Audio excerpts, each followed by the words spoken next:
Muy buenos días a todos nuestros estudiantes de este programa Instituto Bíblico Sinaí de la Iglesia Palabra y Renovación. Para mí es sumo gozo poderles saludar, aunque el día esté lluvioso.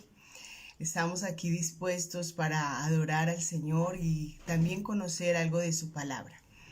Un saludo muy especial para todas aquellas personas que están por primera vez en esta lección, esperando de que cada una de sus vidas sea edificada para darle la gloria, la honra a nuestro Dios.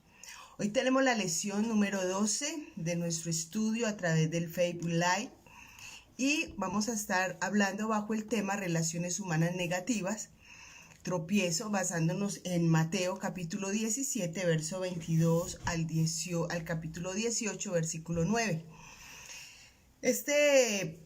Esta historia o esa porción de la palabra nos marca en esta mañana el viaje que hizo ya, el tercer viaje que hizo Jesús, y ahora se dirige a Galilea. Y allí entonces comienza a su etapa final. Recuerden que estamos viendo el año de pasión dividido en dos partes. Y este semestre Jesús hizo un recorrido, hizo 3 viajes que ya estamos finalizando ese viaje para empezar entonces su etapa definitiva, crucial en cuanto a su vida, en cuanto ya al cumplir el propósito eterno de nuestro Dios, y es de que nuestro Señor Jesucristo muera en la cruz del Calvario y luego sea resucitado.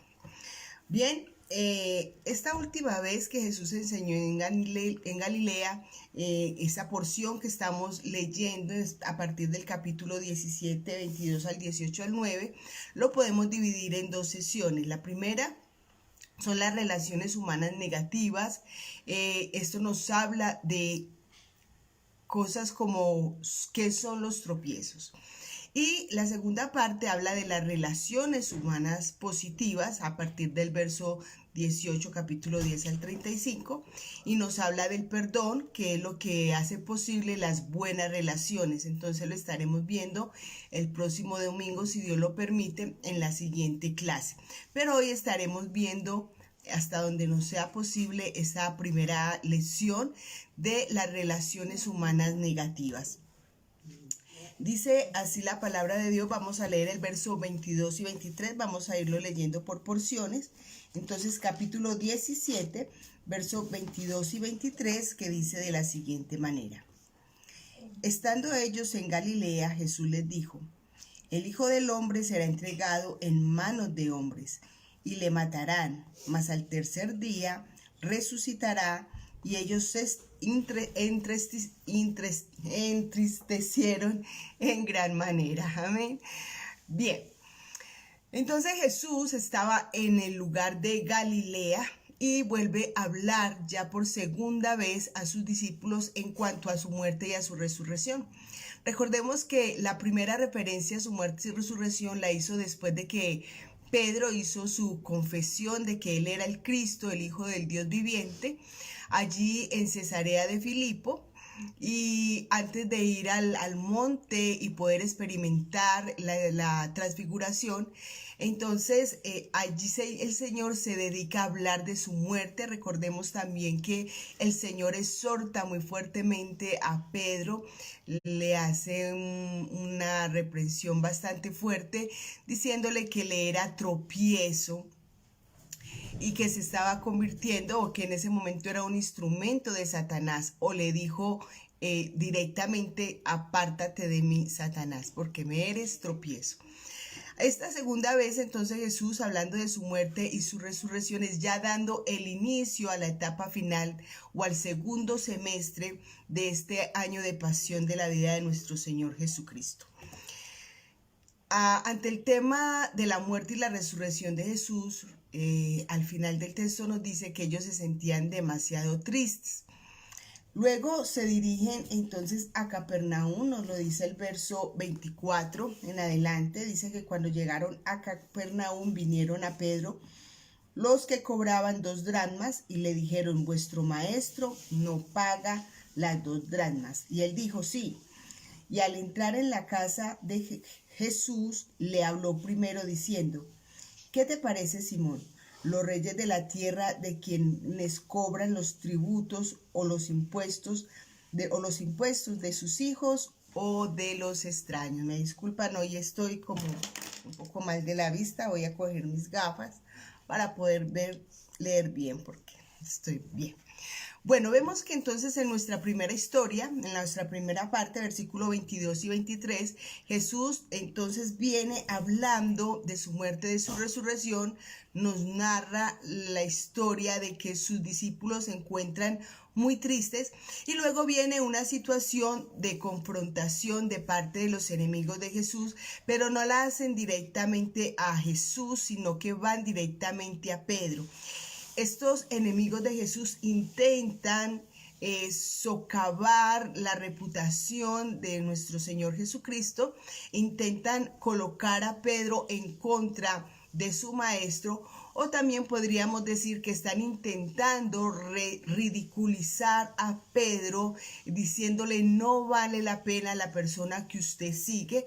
O también pudiéramos decir que simplemente estaban buscando provocar a Pedro a un enojo y poder hacerle caer o hacerle tropezar.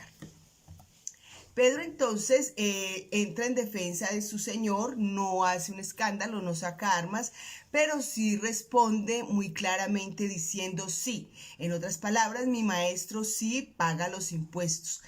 Porque Jesús nos enseña a través de esta porción de la palabra de que nosotros tenemos una responsabilidad con el Estado. Nosotros como creyentes debemos de cumplir con las obligaciones y los deberes con el Estado en cuanto a pagar impuestos, servicios públicos, etcétera, etcétera. Mi esposo muchas veces lo ha mencionado, nosotros no podemos ir y decir es que yo soy un hijo de Dios y entonces no le voy a pagar los servicios públicos. Pues usted recibirá la consecuencia, le van a cortar sus servicios públicos. Entonces, Pedro defiende al maestro y Jesús, como él podía saber, conocer los pensamientos de los hombres, mientras estaba adentro se enteró de la confrontación que le estaban haciendo a Pedro. Y al entrar Pedro, entonces antes de que Pedro pronuncie una palabra, es el Señor Jesús el que le está haciendo una pregunta, le está diciendo en nuestras palabras o en nuestro idioma, ¿qué te parece, Pedro? ¿Qué tal? ¿Quién es el que paga los impuestos? ¿Los reyes le cobran a su familia sus impuestos o a los extraños? Entonces Pedro le responde, no, pues a los extraños, porque ¿qué tal un rey cobrándole los impuestos a los hijos, cobrándoles los impuestos a su esposa? No, ellos están libres de impuestos. Pero entonces, ¿por qué Jesús refiere estas palabras a Pedro? Y a mí me conmueve un poco ver cómo Pedro es en este momento, ¿cómo pudiéramos decir? Es ser como confortado o alentado, o quizás Jesús le hizo sentir algo importante, que él era interesante para el reino de los cielos. Porque entonces cuando Jesús se presenta como el Hijo de Dios, sabemos que el rey del templo, el soberano en aquel lugar era nuestro Padre Celestial, o es nuestro Padre Celestial. Pero el Hijo entonces, al ser su Padre, el amo, el Señor del templo, pues a Jesús no le correspondía pagar el impuesto porque él era el Hijo de Dios. Según la costumbre, en aquella época, en el tiempo de Jesús, en Éxodo 30, verso 14 y 16, se nos habla de lo que pasaba en aquel lugar, y yo quiero leer un poquito. Resulta que allí, en Éxodo, se nos dice una ley que Dios establece para el pueblo de Israel. Ellos debían de pagar un impuesto cada año. Esto lo tenían que hacer las personas mayores de 20 años y dar una porción de su salario para poder mantener o sostener el templo, el lugar, la casa de Dios. Mire lo que dice en Éxodo, en el capítulo 30, verso 14, donde dice la palabra de Dios. Todo el que sea contado de 20 años arriba dará la ofrenda a Jehová. Ni el rico aumentará, ni el pobre disminuirá del medio ciclo, cuando dieren la ofrenda a Jehová para hacer expiación por vuestras personas. Y tomarás de los hijos de Israel el dinero de la expiación, y lo darás para el servicio del tabernáculo de reunión, y será por memoria a los hijos de Israel delante de Jehová, para hacer expiación por vuestras personas. Vemos que aquí entonces muy claramente nos dice la palabra de Dios que todos los varones, todos los hombres del pueblo de Israel mayores de 20 años debían de dar anualmente 2 ciclos de plata para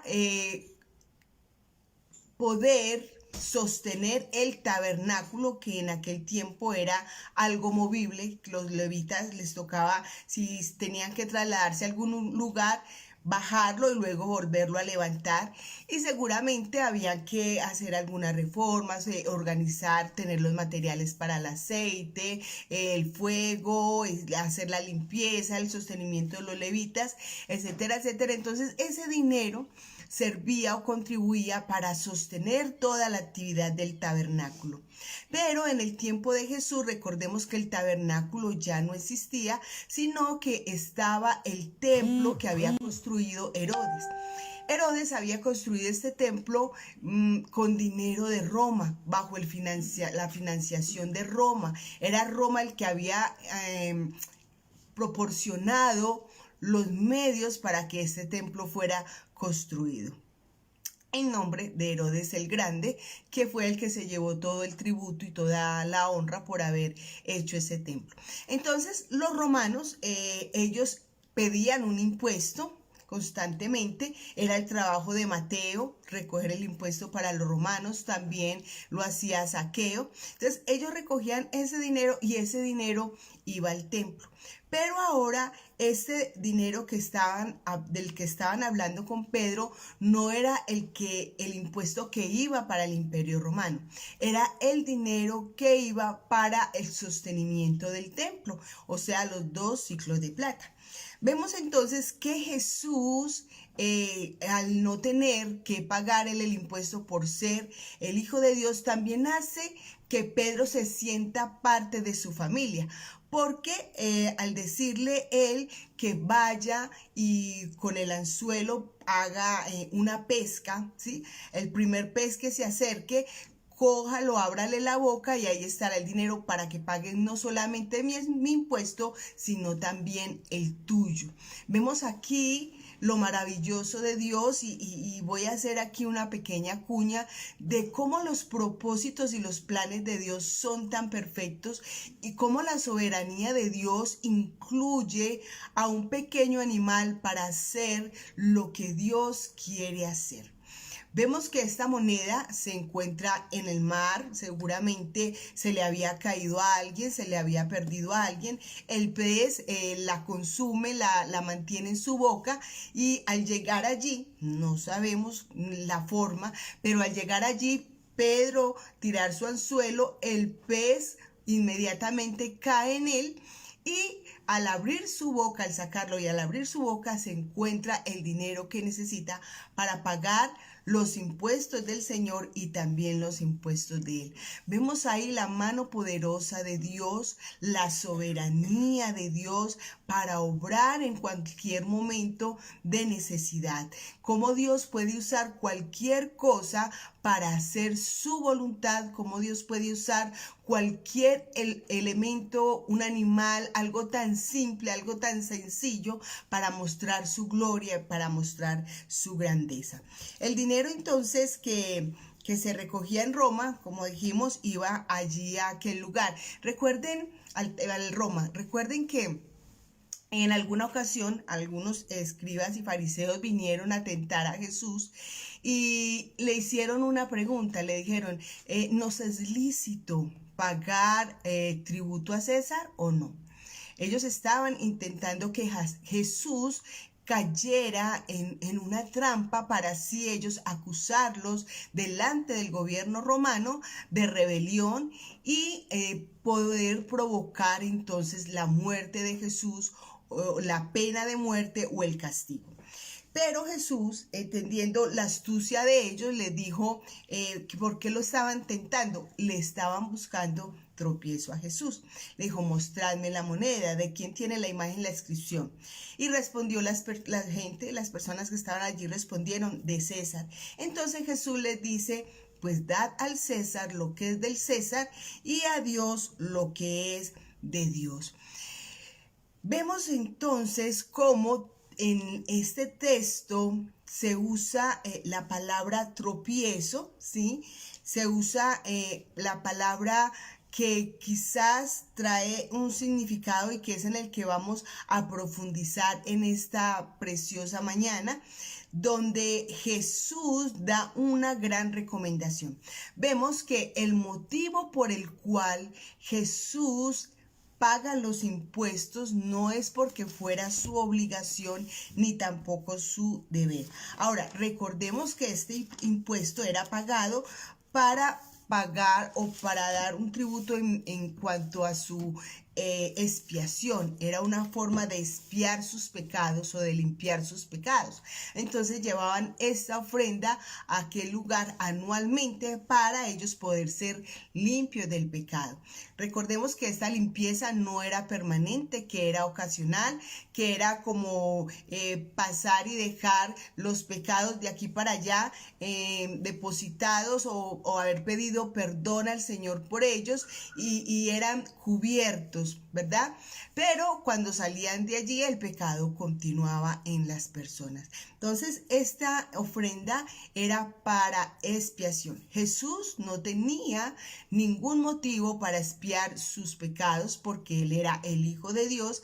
Aparte de eso, él era santo, era perfecto en todos sus caminos, como lo vimos en la transfiguración semanas pasadas, que el hecho de que Jesús estuviese allí y que Jesús resplandeciese no solamente su rostro, sino también sus vestidos, y que esa luz salía de dentro de él, nos mostraba o nos revelaba a nosotros que él era un Dios, que era el mismo Dios santo, perfecto, Dios hecho hombre, como nos dice Juan en el capítulo 1, verso 14. Dios mismo se hizo hombre. Entonces Jesús irradiaba pureza, irradiaba santidad, no había pecado en él. En aquel momento de la transfiguración Jesús pudo ir al cielo, haber abandonado la tierra, haber dejado de cumplir el propósito, no tenía obligación de hacerlo, mas Jesús lo hizo de esta manera. Me dicen que se pausó el video. Quiero saber si para la persona que me escribe o para las demás personas también se pausó el video. Quisiera saber, pueden escribir en su chat, por favor, o si no, para continuar. Posiblemente a veces el internet en algunos lugares se cae y puede también ser ese el motivo. Quiero saber si hay alguna persona que me pueda hablar si se ha caído el video. Está bueno. Bueno, está bien. Me dicen que para algunas personas sigue funcionando. Bueno, vamos entonces a continuar. Vamos en donde Jesús, por su santidad, por su perfección, porque estaba limpio de pecado, porque estaba libre de culpa, él no tenía que pagar este impuesto que no solamente era para la bendición o para sostener el lugar, el sostener el templo, lugar donde se presentaban o se hacían todos los sacrificios y se traían las ofrendas a Dios, y sino que también servía esta ofrenda para, o la traían como expiación o para expiar cada uno de sus pecados. Entonces Jesús no tenía ese deber. Ahora, ¿por qué Jesús incluye a Pedro? Recordemos que Pedro ya había creído en el Señor Jesucristo y Pedro había recibido la revelación de parte de Dios que Jesús era el Cristo, el Hijo del Dios viviente. Por lo tanto, esa fe que él había depositado en Jesús ya le hacía parte de la familia de Dios. Muchas gracias por los que están escribiendo de que el video está bien. Muy bien. También encontramos que Pedro entonces se cumple en esta parte, aunque todavía el sacrificio de la cruz no se había llevado a cabo, pero las personas que habían creído en Jesús, vemos que en muchas ocasiones Jesús le dijo a los enfermos o muchas personas con las cuales habló que muchas gracias, hermana, muy bien.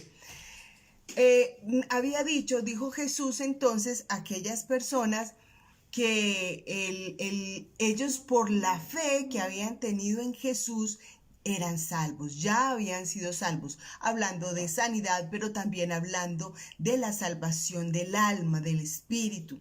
Pedro entonces ya hacía parte de la familia de Dios, ya hacía parte de la familia del Padre, como nos dice también Juan en el capítulo 1, que a todos los que creyeron en su nombre, Él les dio potestad de ser hechos hijos de Dios. Entonces, ni Jesús ni tampoco Pedro, que hacían parte del reino, que ahora eran hijos, que Pedro era hijo, hacía parte del reino, porque era hijo de Dios por la fe que había depositado en el Señor Jesucristo, aunque no había ido a la cruz del Calvario, Él ya tenía un terreno ganado. Pero la razón mayor o la razón principal por la cual ellos cumplieron con este mandato, dijo Jesús, para que no se ofendan. Lo dice ahí en el versículo 27, donde Jesús dice: sin embargo, para no ofenderles, ve al mar y echa el anzuelo, y el primer pez que saques, tómalo, y al abrirle la boca hallarás un estatero, tómalo y dáselo por mí y por ti. Vemos entonces que el motivo por el cual Jesús paga los impuestos es para que ellos no se sintieran ofendidos. ¿Quiénes eran ellos? Aquellas personas que murmuraban, que hablaban en contra de él, aquellas personas que estaban buscándole la caída a Jesús, aquellas personas quizás que eran débiles en la fe y que pudieran decir, bueno, si él verdaderamente es hijo de Dios, ¿por qué no cumple con la ley? Entonces era necesario que Jesús cumpliera también con esto para que las personas no se sintieran ofendidas. Ahora, cuando esta palabra ofender aquí se refiere en la tradición, se refiere a para que, en otras palabras dijo, para que ellos no tropiecen, o también para que ellos no tengan alguna ocasión de caer. O sea, Jesús le está diciendo también a Pedro, vaya, pague el impuesto para que ellos no pequen, ¿sí? En Mateo, en el capítulo 18, verso 7, dice: ay del mundo por los tropiezos, porque es necesario que vengan tropiezos, pero ay de aquel hombre por quien viene el tropiezo. Podemos hablar también de esta palabra tropiezo como tentación. La tentación en el mundo es una realidad. Todos los creyentes, todos los que estamos en esta tierra, que amamos a Dios, que le servimos al Señor, no estamos libres de la tentación. La tentación siempre estará enfrente, la tentación siempre estará ahí a la disposición nuestra. Lo tomamos o lo dejamos. Pero también dice, ay de aquel por el cual, o la persona por medio del cual venga esta tentación. Se puede decir entonces que nosotros podemos en algún momento ser también instrumentos del enemigo y hacer pecar a otras personas, hacer pecar a aquel que es débil en la fe, hacer pecar a aquella persona que de pronto no adquiere o no tiene la madurez espiritual o que no tiene el desarrollo espiritual necesario para poder entender las cosas de Dios. Y podemos caer entonces en hacerle pecar o en hacerle tropezar. Jesús también coloca aquí a un niño como el ejemplo al cual nosotros debemos de seguir. Ahí en el capítulo 18 vemos que los discípulos le preguntaron a Jesús, le dijeron de la siguiente manera: en aquel tiempo los discípulos vinieron a Jesús diciendo, ¿quién es el mayor en el reino de los cielos? Y llamando Jesús a un niño, lo puso en medio de ellos. Y dijo: de cierto os digo que si no os volvéis y os hacéis como niños, no entraréis en el reino de los cielos. Así que cualquiera que se humille como este niño, ese es el mayor en el reino de los cielos. Y cualquiera que reciba en mi nombre a un niño como este, a mí recibe. Jesús entonces coloca como ejemplo de cómo nosotros como creyentes debemos de vivir, y es convertirnos en personas que actuamos como niños, que actuamos con su sencillez, con su mansedumbre, con su humildad.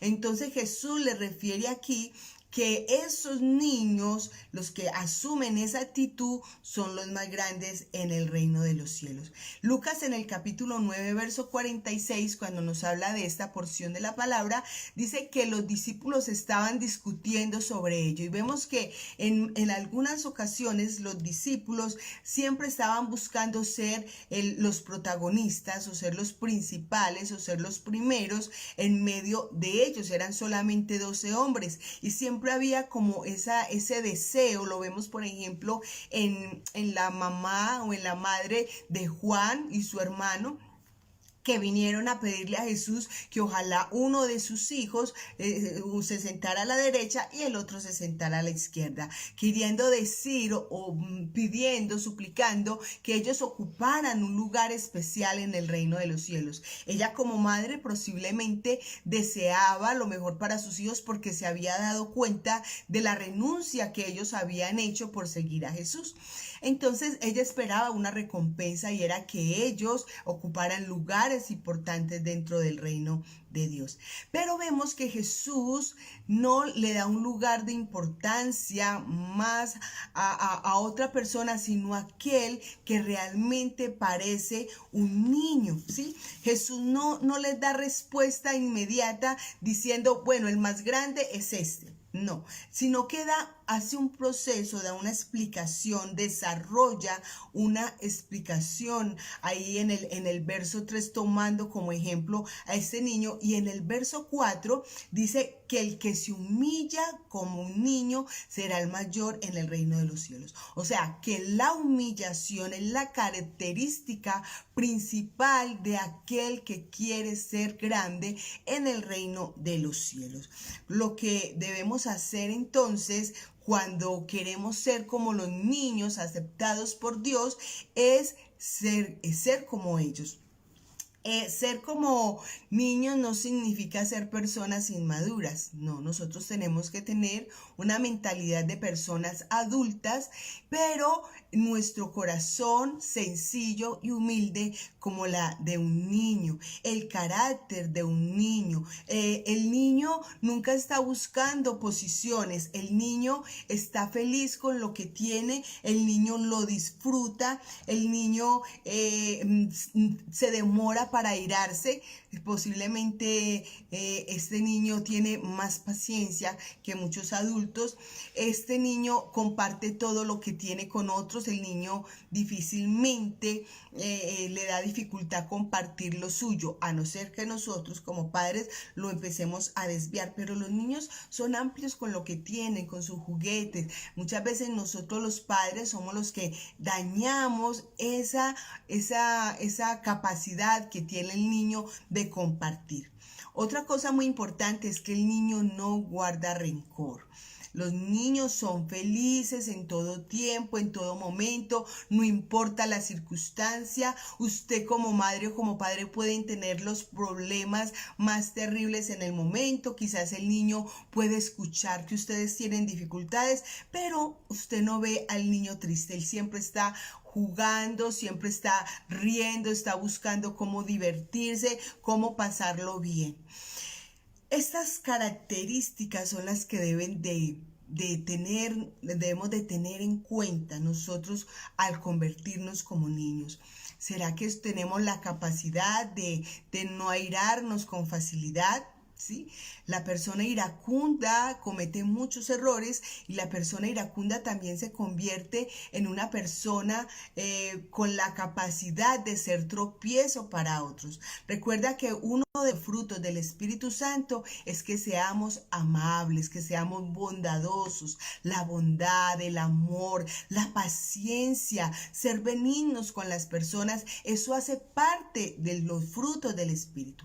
Pero encontramos que en medio de nosotros, en medio de la iglesia, hay personas que son iracundas, que quizás son maltratadoras, que no piensan para hablar, que no piensan para actuar, y entonces se convierten en un problema para la iglesia, para las personas que le rodean, aún para su misma familia, porque siempre va a haber un ambiente de conflicto, de pleito, ¿sí?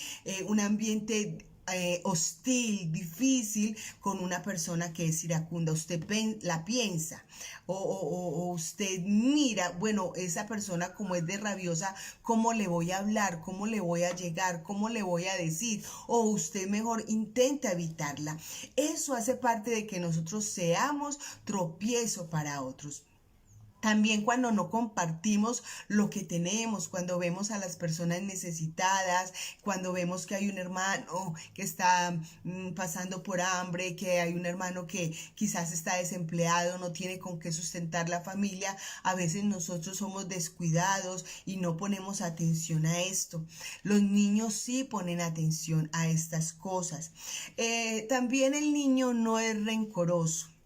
El niño no es rencoroso y encontramos que en los hogares cristianos muchas veces las mujeres son resentidas o los hombres también son resentidos y pueden pasar días y meses sin hablarse o enojados por algún motivo, por alguna razón.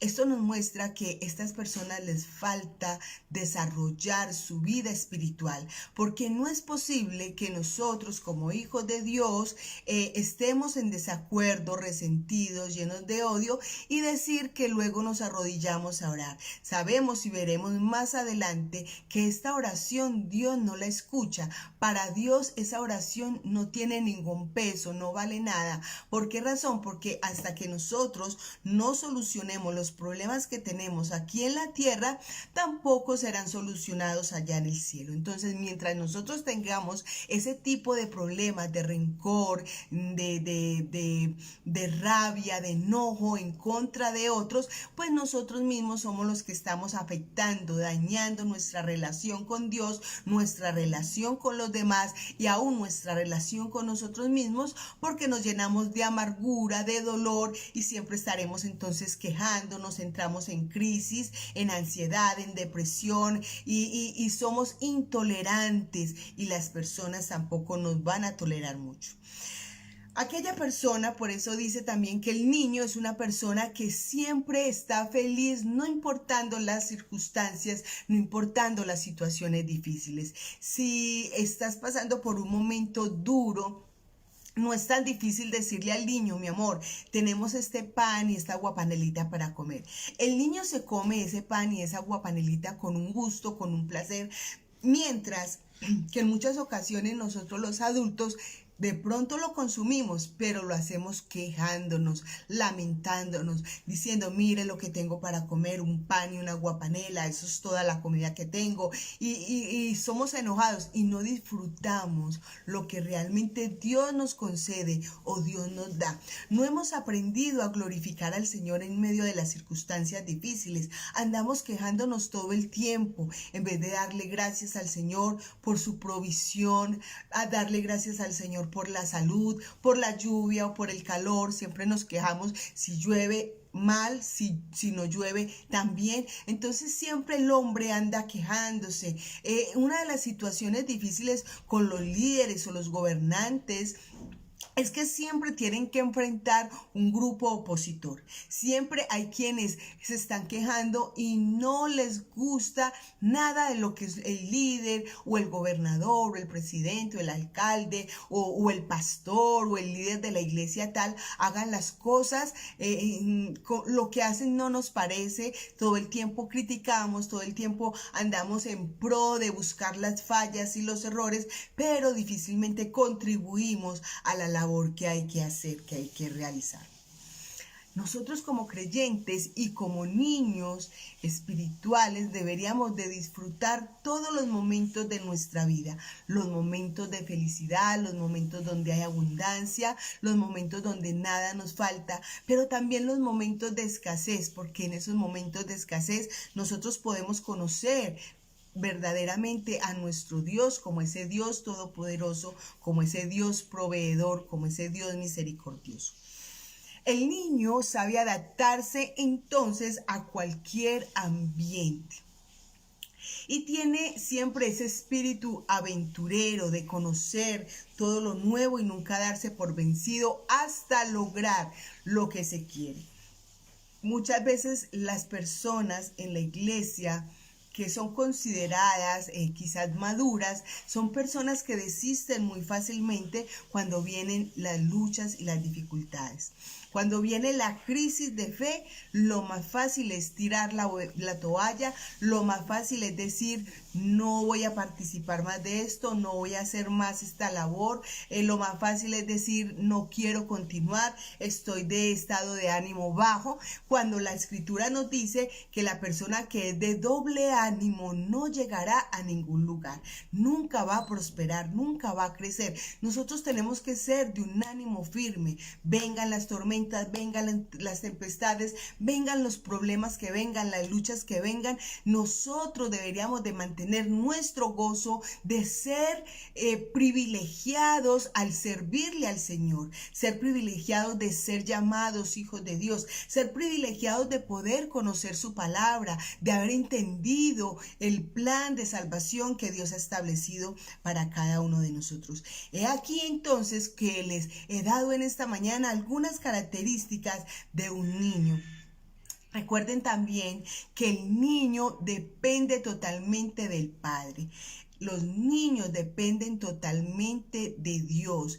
El niño no pelea solo, acude a su padre cuando tiene los conflictos, cuando tiene las luchas y cuando tiene que enfrentarse con sus opositores. No se carga, no se llena de enojo, no se llena de rabia, no se llena de ira, sino que va y le lleva al Señor sus conflictos y deja que Dios pelee por él. No hay nada más maravilloso que permitir al Señor que Él sea el que pelee por nosotros en cualquier circunstancia difícil. Podemos ver la mano poderosa de Dios obrando a nuestro favor. A Dios le agrada que nosotros nos dejemos, nos soltemos en sus brazos y seamos felices, que podamos ser alegres y que todo lo que nosotros recibimos lo recibamos de Él, proviene de Él, de su bondad, de su misericordia, de su amor para con cada uno de nosotros.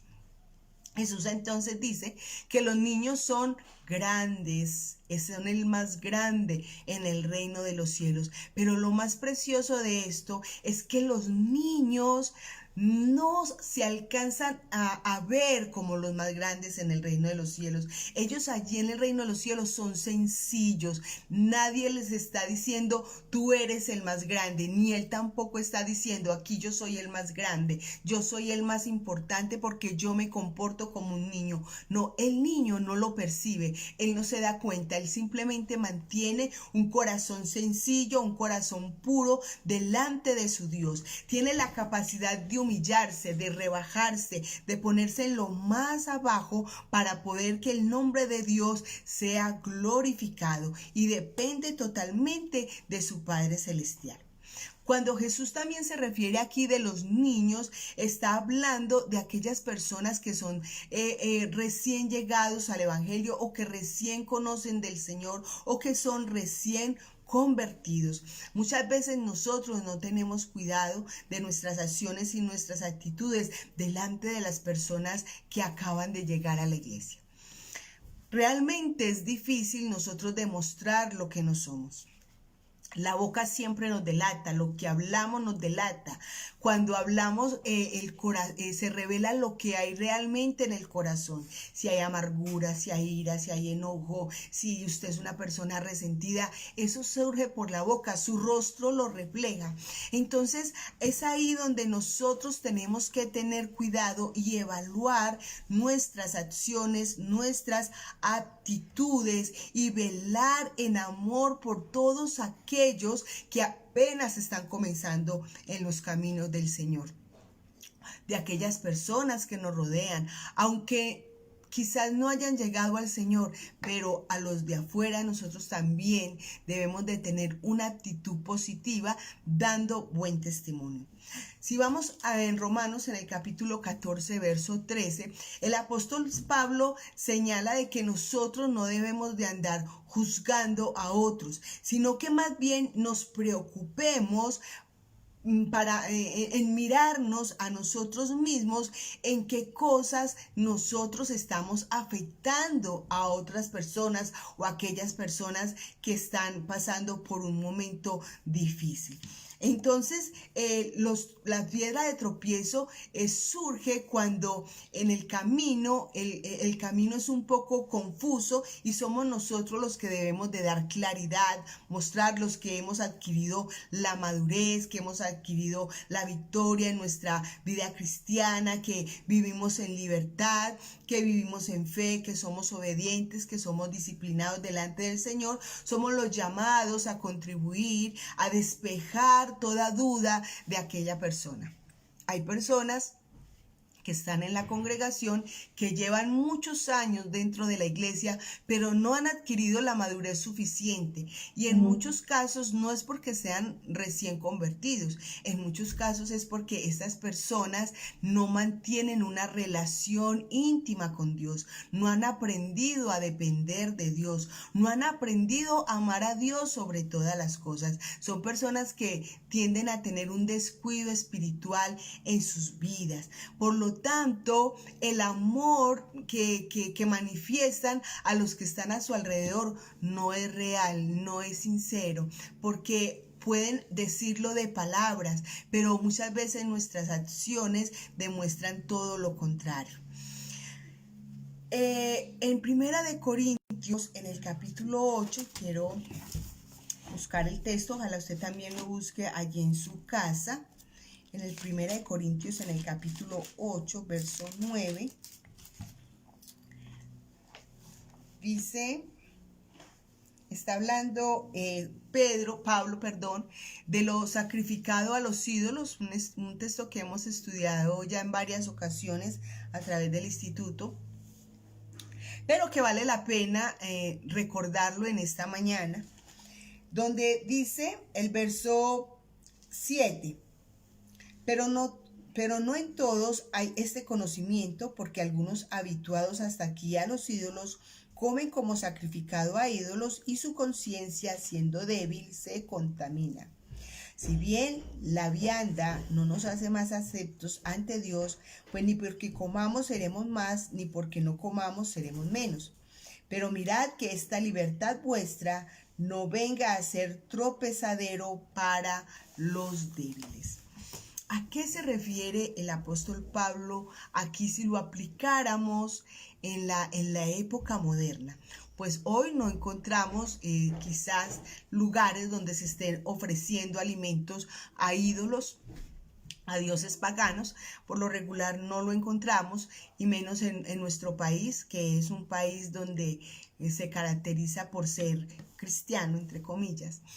Ese tipo de rituales no los encontramos acá, pero sí hay algunas costumbres que nosotros podemos tener y que pueden llegar a ser tropezadero para otras personas. Y Pablo se refiere aquí en lo que comamos o en lo que bebamos, ¿cierto? En algunos casos, por ejemplo, el caso que más usamos es con aquella persona que viene a la iglesia, que dice, bueno, el vino, vemos que Pablo y todos los apóstoles, aún Timoteo consumía vino para su salud, entonces consumir vino no es pecado. Y es una de las excusas de muchos creyentes para vivir consumiendo ese licor, pero que al usted consumir o yo consumir una porción de ese licor, podemos afectar a otro que es débil en la fe. Aunque aparentemente no es pecado consumirlo, sí es pecado ser convertirnos en tropiezo para otros. Cosas que consumimos, cosas que hacemos, que quizás nosotros no consideramos pecado y que de pronto la Biblia no lo señala como pecado, pero que se puede convertir en un tropiezo para otra persona. Lo que hay que resaltar aquí es que el apóstol Pablo nos dice que la libertad que nosotros tenemos no es lo más importante. Aquí lo que pesa es el amor que nosotros tenemos, primeramente por Dios y segundo por nuestro hermano. Dice la palabra del Señor que los mandamientos se resumen en amar a Dios con todo tu corazón, con toda tu alma, con todas tus fuerzas y a tu prójimo como a ti mismo. Si nosotros no amamos al prójimo, no cuidamos del débil, no cuidamos de aquel pequeño que apenas se convierte al Señor, quiere decir entonces que el amor de Dios no está en mí y no puedo decir yo que amo a Dios cuando no tengo en cuenta a ese hermano o a mi prójimo.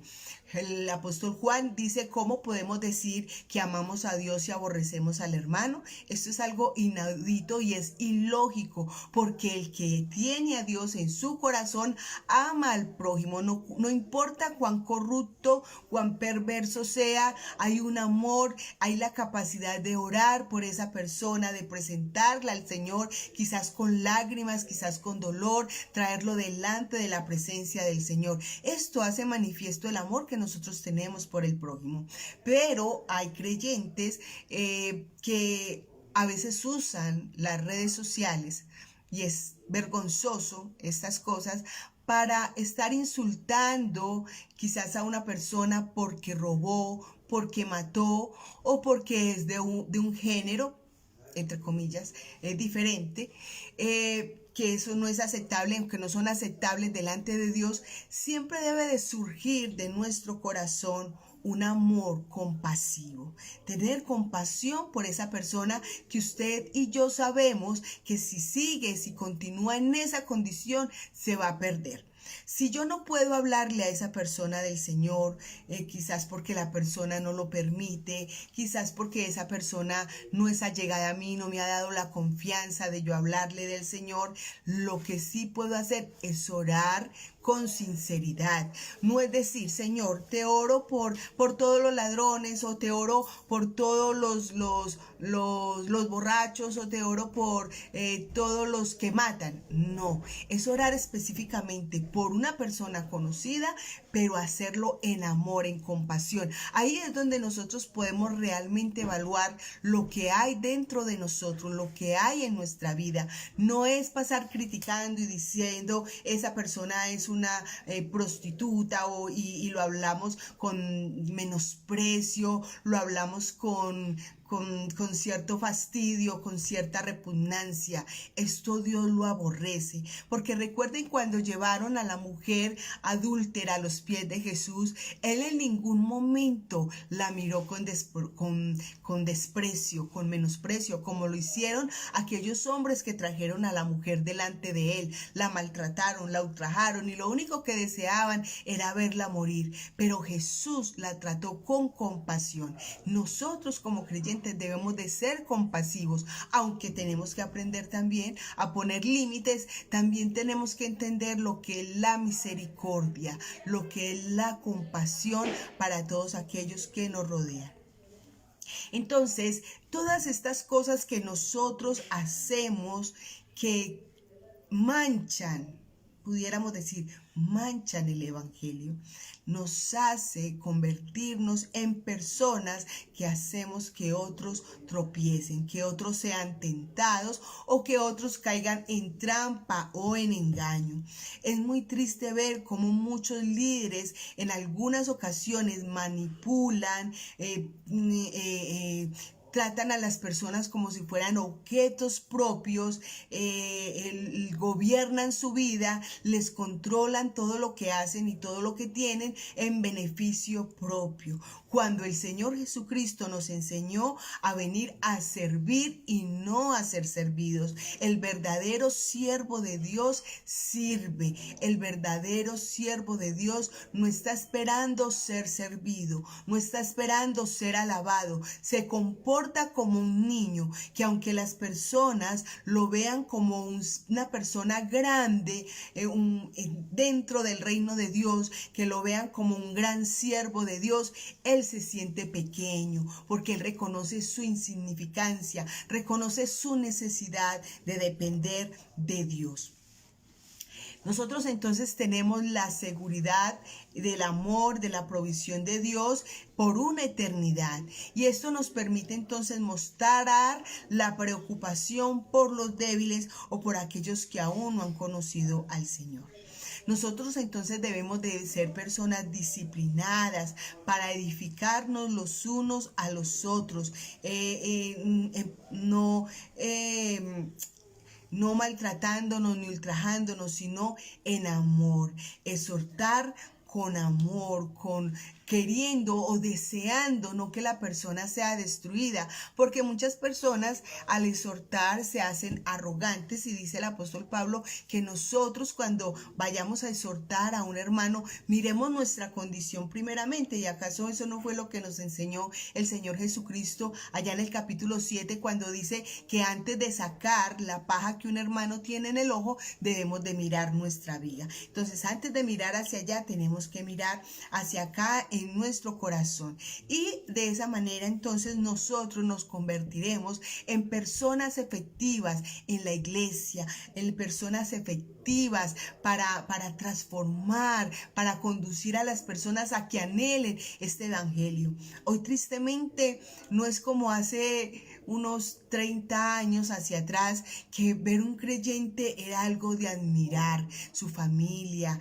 su comportamiento, el comportamiento de esos varones de casa, el comportamiento de esas esposas, todo eso era admirable. Hoy no se conoce mucho la diferencia. Por eso nosotros como creyentes, y si tú te consideras un verdadero hijo de Dios que ama a Dios, nuestro compromiso está en honrar y glorificar el nombre de Dios a través de nuestras acciones, a través de nuestra actitud, dependiendo totalmente de nuestro Dios.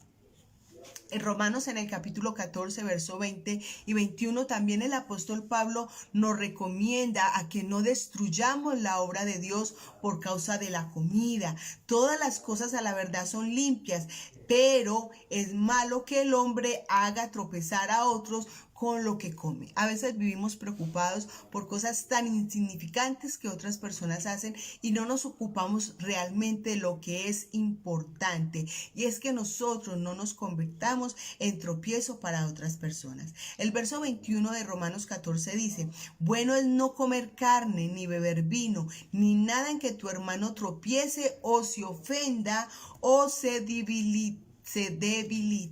Vemos que entonces las personas pueden ser debilitadas por nuestras acciones. Proverbios capítulo 16, verso 18 dice que antes del quebrantamiento es la soberbia. En otras palabras, antes de la caída viene el orgullo. Recuerde, mi amado hermano, que el orgullo es uno de los pecados con los cuales nosotros más tenemos que luchar constantemente en nuestra vida. Y cuando hay orgullo, cuando hay soberbia, cuando hay altivez, nosotros tenemos que hacer un par en el camino y decir: Dios mío, algo me está pasando y tengo que reaccionar y tomar un cambio de actitud, porque después de este orgullo, después de esta soberbia, entonces viene una caída que puede llegar a ser funesta en cada uno de nosotros.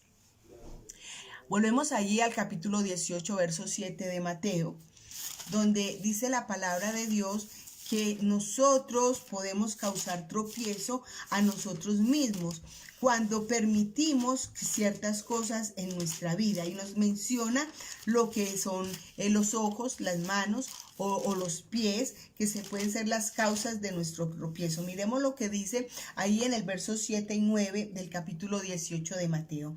Dice: y cualquiera que haga tropezar a alguno de, 7 y 8. Hay del mundo por los tropiezos, porque es necesario que vengan tropiezos, pero hay de aquel hombre por quien viene el tropiezo. Por tanto, si tu mano o tu pie te es ocasión de caer, córtalo y échalo de ti. Mejor te es entrar en la vida cojo o manco que teniendo 2 manos o 2 pies ser echado en el fuego eterno. Y si tu ojo te es ocasión de caer, sácalo y échalo de ti. Mejor te es entrar con un solo ojo en la vida que teniendo los ojos ser echado en el infierno de fuego. Vemos que la palabra o Jesús se refiere aquí a 3 partes de nuestro cuerpo, a 3 miembros de nuestro cuerpo: a nuestros ojos, a nuestras manos y a nuestros pies. Nuestros ojos entonces están hablando de todo aquello que nosotros podemos ver que contamine nuestro corazón, ¿sí? Recuerde que también la palabra dice que nuestro ojo es la lámpara del cuerpo. Si nuestro ojo es bueno, entonces lo que hay dentro de nosotros es bueno. Pero si nuestro ojo es malo, también lo que habrá dentro de nosotros es malo. Entonces tenemos que tener cuidado con las cosas que vemos. También tenemos que tener cuidado con las cosas que hacemos con nuestras manos, o tenemos también que tener cuidado con nuestros pies, a dónde van. Cada parte de nuestro cuerpo está representando aquí una forma de nosotros caer en pecado o de convertirnos en tropiezo para nosotros mismos. Si sabemos nosotros que algunas cosas nos afectan, hay que evitarlas, cueste lo que cueste. Si algo que yo veo me afecta mi vida espiritual, mi relación con Dios, entonces me aparto de esas cosas. Si algo de las cosas que yo hago me afecta mi relación con Dios, me aparto. O si voy a lugares que van a afectar mi relación con Dios, entonces también debo de alejarme. Todo aquello que usted considere que hace parte o que le hace tropezar a usted espiritualmente, debe de alejarse de esas cosas. Ese es el llamado que Jesús nos está haciendo en esta porción de la palabra: alejarse de todo aquello que afecta nuestra relación con Dios.